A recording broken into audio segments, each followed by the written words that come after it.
Hey guys, welcome back to my YouTube channel Study and Shine with Sachin, your best platform for knowledge. Hey guys, तो आज हम बात करेंगे real numbers में किस तरीके से हम प्रूव करें कि कोई एक गिवन नंबर जो है वो इर्रेशनल है। मीन्स रेशनल है नहीं, इर्रेशनल है। कि एक नंबर को प्रूव करना हो कि इर्रेशनल कैसे है।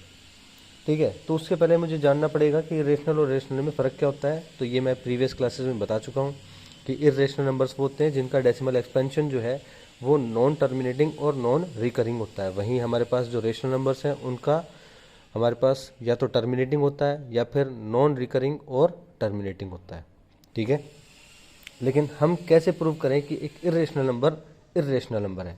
जैसे मैं जानता हूँ कि √3, √2, √5 या √7 ये सभी के सभी नंबर्स क्या है मेरे पास इरेशनल हैं, लेकिन इनको प्रूव कैसे किया जाए। तो इसके पीछे एक पर्टिकुलर एल्गोरिदम है जो हमें फॉलो अप करना होता है, जिसका एक पूरा पैटर्न है। वो पैटर्न कैसे है, सबसे पहले हम मान लेंगे फॉर एग्जांपल अगर मैं इस केस में ले रहा हूँ तो एग्जांपल में ले रहा हूँ √5 का ले रहा हूँ। किसका? √5 का एग्जांपल लेके चल रहे हैं कि मुझे प्रूव करना है √5 एक इरेशनल नंबर है। तो हम मान लेंगे let us suppose √5 is rational. इसको रेशनल मान लेंगे हम कि एक रेशनल नंबर है। और अगर ये रेशनल नंबर है तो √5 can be expressed as a/b। इसको किस फॉर्म में रखा जा सकता है? a/b की फॉर्म में रखा जा सकता है, जहाँ b 0 के इक्वल नहीं है। इसका मतलब √5 हमारे पास क्या है?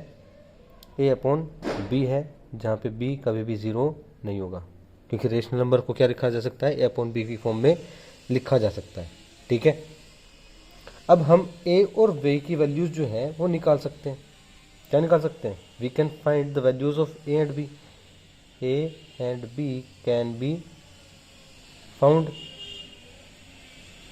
किस तरीके से कि अगर मैं बात करूं कि a/b एक रेशनल नंबर है जो √5 के बराबर है, तो a और b का कोई कॉमन फैक्टर ज़रूर होगा। क्या कहेंगे? a and b have a common factor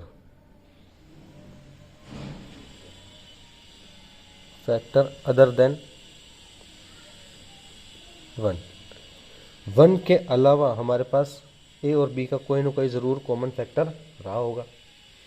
ठीक है, क्या मतलब इस चीज़ का कि ए और बी जो है वो निकाले जा सकते हैं किस तरीके से कि अगर ये रेशनल है जिसमें ए और बी के फॉर्म में लिखा गया है, a/b की फॉर्म में लिखा है, जहाँ बी कभी 0 नहीं होगा, तो ए और बी का ज़रूर कोई ना कोई कॉमन फैक्टर रहा होगा। ठीक है, इसका मतलब a and b are coprime. वो क्या है? कोप्राइम नंबर्स हैं। ठीक है, अगर हम मान के चलें तो इस इक्वेशन से मैं क्या कह सकता हूँ कि a जो है वो √5b के बराबर है। अगर इसको थोड़ा सा सॉल्व कर लिया जाए तो a किसके बराबर हो जाएगा? √5 इंटू b के बराबर हो जाएगा। ठीक है, या फिर अगर हम बात करें तो √5b को मैं लिख सकता हूँ a के बराबर। ठीक है, ऑन स्क्वायरिंग बोथ साइड्स। इस इक्वेशन में अगर मैं दोनों तरफ स्क्वायर करके चलता हूँ तो क्या लिख सकते हैं हम? √5b का स्क्वायर बराबर a का स्क्वायर, जो कि क्या हो जाएगा? 5 इंटू b का स्क्वायर बराबर a का स्क्वायर। आया ना? क्या मतलब हो जाएगा कि 5 इंटू में b स्क्वायर बराबर a स्क्वायर। ठीक है, अब इसका मतलब क्या है? अगर मैं आपको कहूँ कि a is equal to 5 into B, तो इसका मतलब यही है कि a जो है वो 5 और b का क्या है? प्रोडक्ट है। इसका मतलब b भी क्या है? a का फैक्टर है, और 5 भी क्या है? a का फैक्टर है। इस केस में अगर मैं बात करूं तो इसी से यही समझ में आता है कि हमारे पास a स्क्वायर जो है उसका बी स्क्वायर तो फैक्टर है ही है, उसके अलावा 5 भी फैक्टर है। तो हम क्या कहेंगे कि 5 is a factor of a square. क्या मतलब है कि a square is I is divisible by 5, कि ए स्क्वायर जो है वो 5 से डिवाइड किया जा सकता है। ठीक है, इट एम्प्लॉयज कि ए इज आल्सो डिविजिबल बाय 5। इसका मतलब ए को भी क्या किया जा सकता है, 5 से डिवाइड किया जा सकता है। अगर ए को 5 से डिवाइड किया जा सकता है तो क्या मैं लिख सकता हूँ कि ए बराबर 5 गुणा में कुछ नंबर ज़रूर होगा, क्योंकि अगर मैं कहूँ कि ए को मैं 2 से डिवाइड कर सकता हूँ, तो 2 से डिवाइड करूँगा तो कोई ना कोई दूसरा नंबर होगा ना जिससे मैं डिवाइड करूँगा। तो वो तीसरा नंबर मैंने क्या मान लिया, सी मान लिया, कि ए को 5 अगर डिवाइड करता है तो वो किसी दूसरे नंबर जिससे वो प्रोडक्ट होके बना रहा होगा, वो क्या मान लिया मैंने, सी मान लिया। ठीक है, जहाँ पे सी क्या है, इज एन इंटीजर। सी एक कोई पर्टिकुलर इंटीजर है। ठीक है, और इस तरफ अगर मैं वैल्यू को पुट करूं कि हमारे पास ए क्या था, वो था √5 इंटू बी था। क्या था, √5 इंटू बी था। तो इसको मैं लिख सकता हूं कि ये √5 इंटू में बी बराबर 5 इंटू में सी, यही होगा। √5 इंटू में बी बराबर 5 इंटू में सी। तो इस तरीके से हम कह सकते हैं कि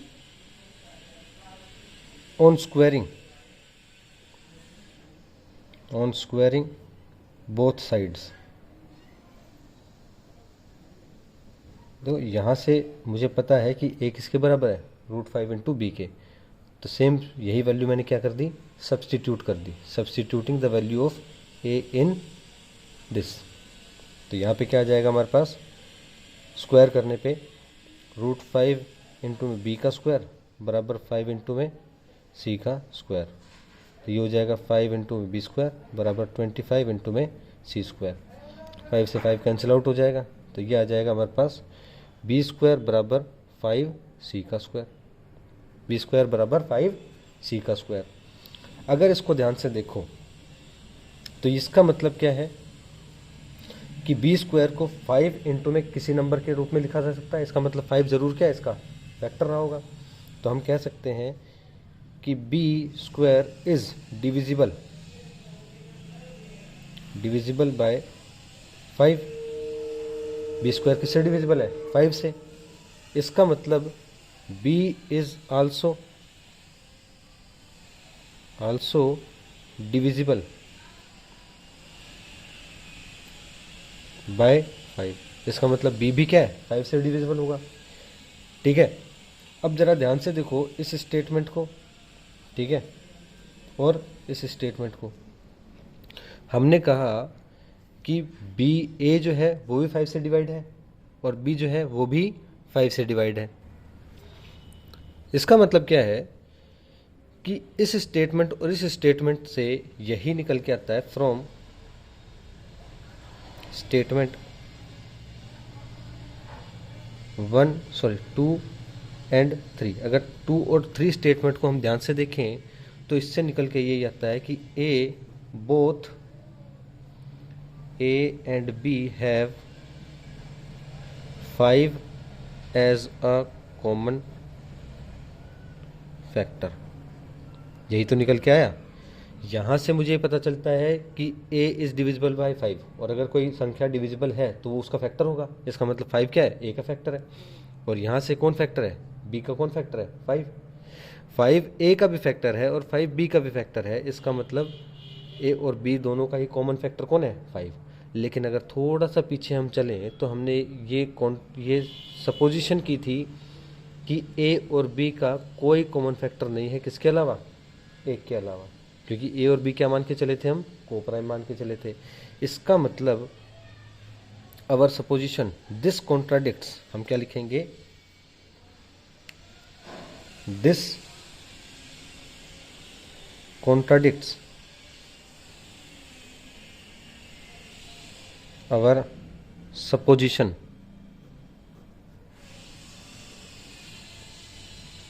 that A and B are co-prime and have no common factor,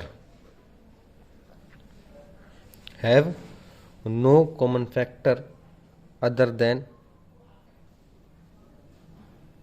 1। इसका मतलब हमारे पास ये जो स्टेटमेंट हमने लिखी थी कि ए और बी का कोई कॉमन फैक्टर नहीं है एक के अलावा, वो सपोजिशन ही हमारी क्या हो गई, गलत हो गई। ठीक है, और ये सपोजिशन जो थी वो हमने इस बेस पे ली थी कि √5 क्या है, एक रेशनल नंबर है। अगर मैं ये मान के चलता हूँ कि रेशनल नंबर है √5, उसको ए और बी के रूप में लिखा जा सकता है, जहाँ ए और बी क्या है, उनका कोई कॉमन फैक्टर नहीं है, वो कोप्राइम नंबर है। लास्ट में मुझे ये निकल के आता है कि ए और बी दोनों का कॉमन फैक्टर 5 है। तो इसका मतलब मेरी जो सपोजिशन थी वो उसको क्या करती है, कॉन्ट्राडिक्ट करती है। ये फैक्ट निकल के आया है कि ए और बी का कॉमन फैक्टर कौन है, 5 है। तो ये जो मैंने माना था वो क्या हुआ, गलत हुआ। और ये मेरा मानना क्यों था, because we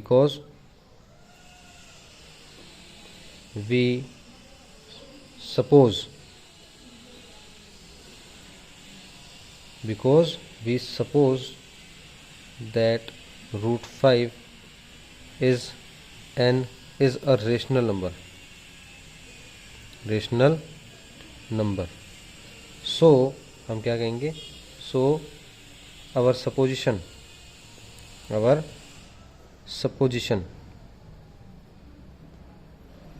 that √5 is a rational number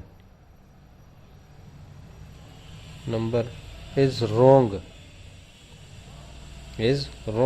and √5 is an irrational number। इसका मतलब हमारी सपोजिशन जो मान के चले थे हम कि √5 क्या है, एक रेशनल नंबर है, वो गलत है। और असल में √5 क्या है, एक इरेशनल नंबर है। समझ में आ गई।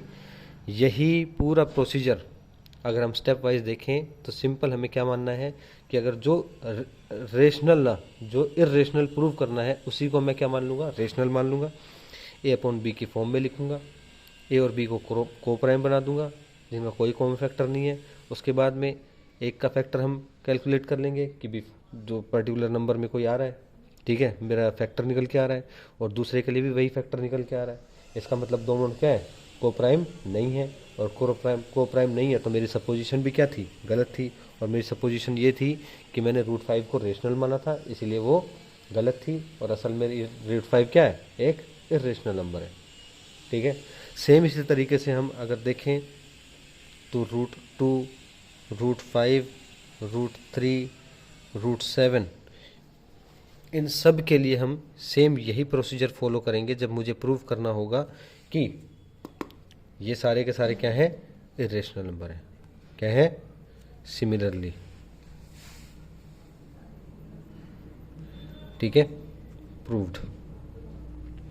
इस तरीके से प्रूव किया जा सकता है। ठीक है, और इनसे रिलेटेड जो क्वेश्चन है हमारे पास कि अगर 2√5 हो गया, मान लो 2 प्लस में √5 हो गया, या फिर √3 - 2 हो गया, या फिर 3 प्लस में 2√5 हो गया, ये सब भी क्या है, सिमिलरली इरेशनल है। क्योंकि इन सब में अगर हम देखें तो हमारे पास रूट के अंदर नंबर आ रहे हैं और ये सारे के सारे क्या है, इरेशनल होते हैं। ठीक है, इन्हीं का इस्तेमाल करके हम इनको भी प्रूव कर देंगे कि ये इरेशनल है। तो आई होप आप लोगों को समझ में आया होगा। और अगर आपने अभी तक चैनल सब्सक्राइब नहीं किया है तो प्लीज़ चैनल सब्सक्राइब कीजिए, बेल आइकन पे प्रेस कीजिए और वीडियो को ज़रूर लाइक कीजिए।